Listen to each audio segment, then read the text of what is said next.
Hey guys, here's another one of these Broan Heat-a-vents with the heater not working. This time the logo is facing this side of the fan. I really like this fan. Let's just go ahead and turn it on.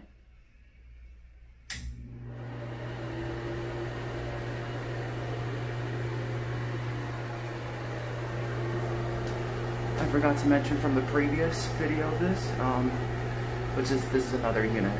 70 CFM, rated, I believe 4.0 sounds. Doesn't seem too loud in here, but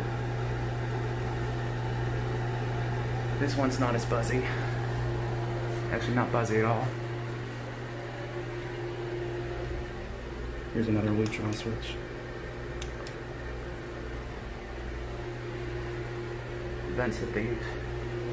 Alright, turning it off.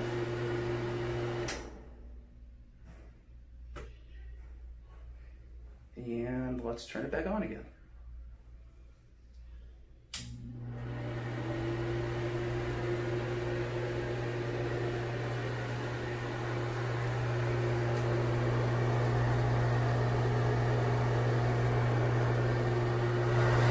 Heater's in there, as you can see some of the coil, and the fan's on this side here. As you can see the kind of thing in there. Alright guys, hope you guys enjoyed these videos. Thank you guys for watching. Peace out, y'all.